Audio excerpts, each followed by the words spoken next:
midweek always feels like the easiest day in the week, especially because we already very you're thinking about your Friday so much. You're thinking about the end of the week already from today. Welcome to Wednesday's edition of Entertainment Now, brought to you by Spectrum Television. And I best believe that we're going to have a best swell time of this show today. My name is Vera Philip, and I am your host.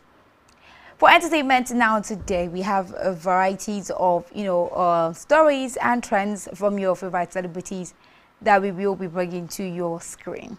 Now, first off, we're starting off with Slim Case, who has declared that Afrobeat is boring, according to him. He says that, the release of so many songs and albums have killed the quality of Afrobeat that has been released so far. Now, this can be arguable. Some people might think that the number of songs and albums being released has given Afrobeat the visibility that it has at the moment, while others will be or could be of the opinion that yes, maybe too much availability has made it lost its quality.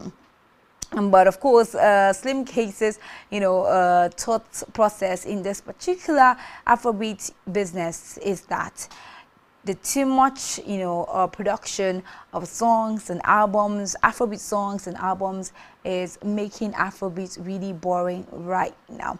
I think that he might have to provide more context in that, direction, because is it that the artists are releasing boring Afrobeat songs, or just the availability of too much to choose from is what has made Afrobeat boring? That should be the big question for Slim Case, and I hope that he, goes down to clarify what he means by Afrobeat has actually become boring. Afrobeat is just beginning to get global recognition. How is it boring at this rate? How is it boring right now while it is just about to get great recognition? So I do not think that Afrobeat is boring anyways, but Slim Case thinks otherwise. Moving on, we have Offset, who sat down with Baby podcast, Keke Palmer's podcast, and in that podcast he had a lot to say. Now I realized that Cardi B, on the other hand, has been the one going from mid rounds to media rounds for the promotion of her album Am I the Drama. Offset, on the other hand, has been given a platform by Keke Palmer to talk about some of the issues that he has gone through personally and with Cardi B. One of the conversations we're going to take a look at is the one where he talked about quitting codeine and that he has actually stayed sober for the past 4 years. Let's take a look at this video. Really important about how you quit codeine. Yes, 4 years strong. I mean, now. that's incredible, man. 4 really, years like, strong. seriously, let's all clap for that. Seriously. And then you say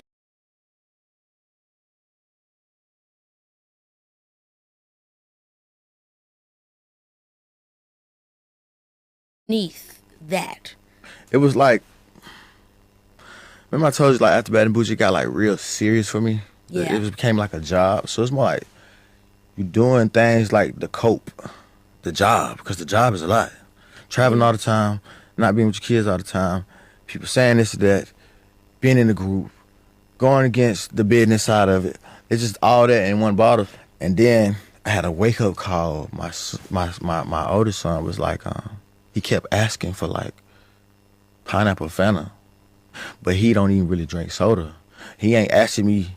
And then one day he came in the studio like, why yours a different color than mine? It killed me.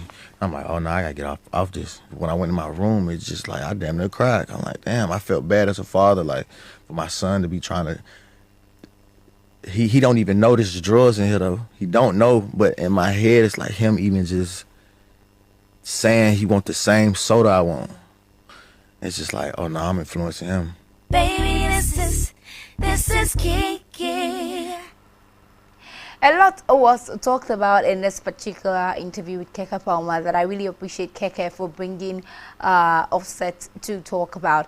One of them was about the rumor of his relationship with Shorty. So according to him, he says that he was not dating Shorty, even though this seemed like something that he kind of like implicated his relationship with his brother, but that he didn't have anything to do with her, that this was merely rumor that, came from false places and wasn't a description of what was going on with him or even with his brother. Let's take a look at this video. Was it true to you and Sweetie? No, man. It was a rumor, man, and I feel like it was something deeper than that for the split of me and bro. It was something deeper than that. You know what I mean? It was something deeper than that. I don't really want to touch on, but it's something deeper than that. I think that was just like that was a thing that was a bug that I heard. I think people was trying to tear my situation down in that situation. Mm-hmm. And you think there were business people that were plotting on you both? For sure. Yeah, and they were creating you guys, stopping you guys from being strong so that y'all couldn't go together against that. Exactly. Yeah. And then, because I would Sounds be seeing capitalism. I would be seeing headlines we men, so we don't play those games. We don't even know how to do that. And so it was just like, that was a weird thing though. That was kind of crazy. Still, spanned up to his relationship with Cardi B, and that is my favorite part of it. This conversation is what Offset had to say about his relationship with Cardi B at the moment. He says that, yeah, the divorce isn't finalized. However, he wished that he could have been a better man to Cardi B. He couldn't have, or he shouldn't have stepped on her the way that he did, and he actually really wishes her well. Let's take a look at the video. Or I don't even know if divorce is final, but I know she filed for divorce in 2024. Where do y'all stand now? I mean, is it finalized, the divorce? Not yet. Okay, so it's not Still finalized. going through it. Do you want it to be finalized? I'm ready to be over it, for it to be over with, yeah. Really? Just so, just for both of us, I feel like that be a louder story than what we really love to do, which is music and art. You know what I mean? That's why I'm saying that. Not nothing towards her. It's it blinds the people to what we are to the people, which is our artists. It blinds them because for a while it's I thought too personal. if it was a part of this, because sometimes performance art can go far. So I didn't know if it was like a lead up to the 2 albums and we was gonna get a gag or what. You don't know what is real life anymore, because a lot of times people be doing reality shows into the music marketing. So I wasn't sure. No, I'm a player. I would never do that. I would never play with my personal life to make a hit or make me have a moment in music. Nah, so it's real. It's real life, man. It's real life. It's a hard thing to do. So I'm sorry to hear that. I mean, is there anything that you wish you would have done differently, or that you regret, or that I should respect her way more. You know what I mean? I made bad decisions as a man, stepping out, gotta take that on the chin. That's why when she left, I had to take that on the chin, because I could have been we got so much our kids to live for. I was being selfish, you know what I mean? And I can say that as a man. I'm a grown man, you know what I mean? I can say that. I wish there wasn't so much internet stuff going on.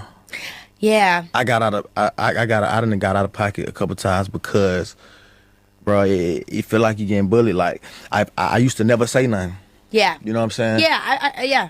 And then I've seen recently things. I tried to recently just say something, just to try to defend myself.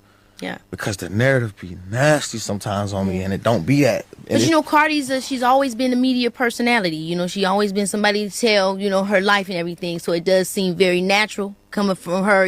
We expect her to say stuff, but you never want people to be in a bad way. So when I'm seeing all that type of stuff, I hate it for both of y'all. I want love to survive, and I really, I loved it for you guys. So there was, I hate to see it happen like that. But the truth of the matter is life goes on. Exactly. Live and you learn. Yeah. Everything on the internet, it lasts, but it don't have to last forever for you. Keke with the words of wisdom right there. Life goes on, and everything on the internet may last, but it doesn't have to last forever. All right, away from that, talking about Diddy and his situation at the moment.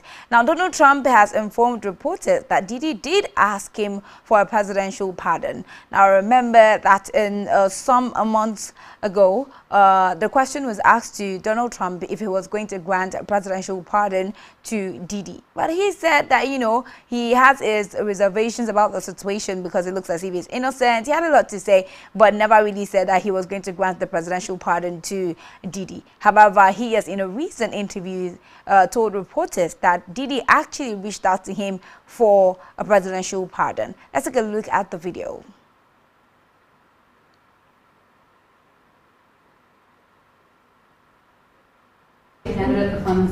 I don't know. I mean, I'd have to speak to the DOJ. I'll look at it. I have a lot of people who have asked me for pardons. I call him Puff Daddy has asked me for a pardon. But she was convicted of child sex trafficking. Yeah, I mean, I'm going to have to take a look at it. I'd have to ask DOJ. I didn't know they rejected it. I didn't know she was even asking for it, frankly.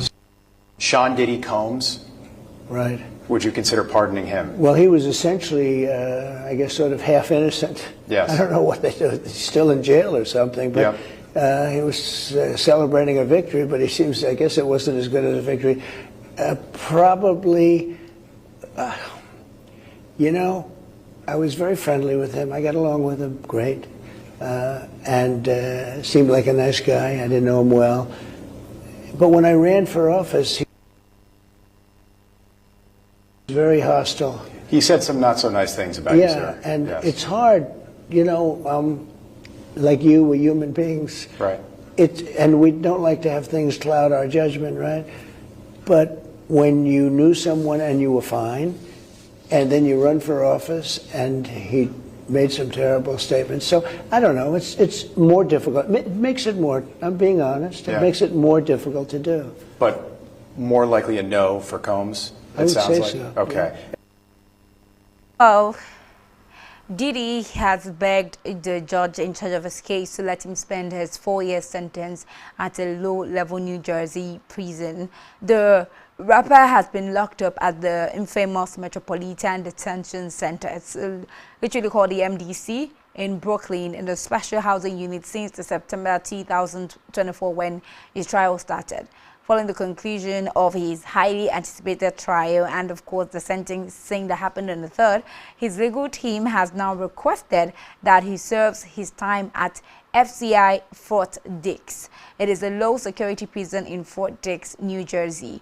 Combs teams are now urging the judge to move him to FCI Fort Dix, located at the Air Force Base, for what is called Residential Drug Abuse Treatment Program, RDAP. The purpose and any other available educational and occupational program is what is being offered at this prison.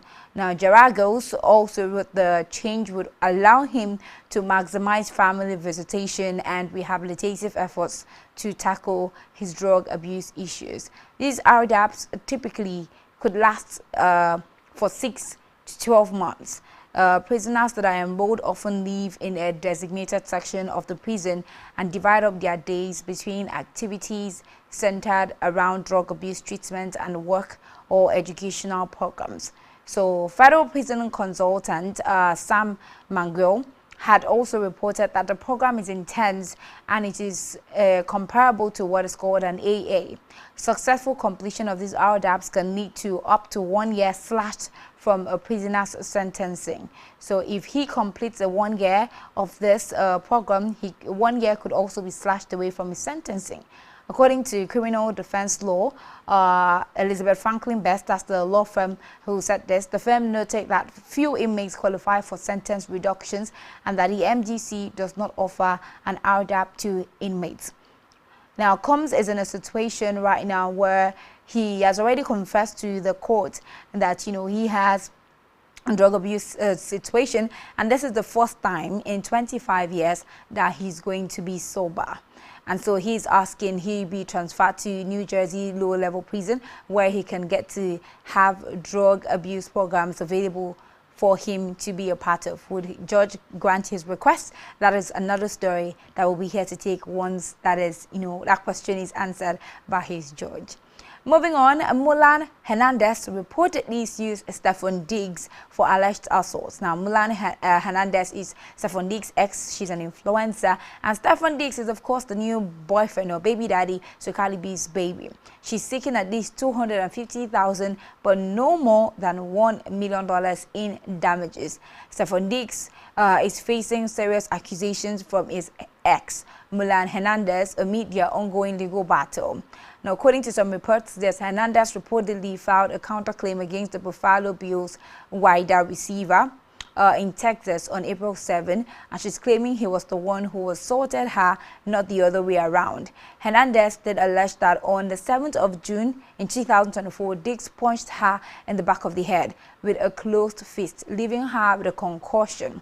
So she claims that almost immediately after the incident, Diggs mounted an effort to induce her into signing a non-disclosure agreement so that Diggs' malicious and egregious act would be kept from the NFL and even from the public view. She also alleged that Diggs frantically flew his assistant to Houston in an attempt to get her to sign the NDA and stay quiet. The influencer says her lawyer reached out to Diggs' legal team in November of 2024 to hold him accountable.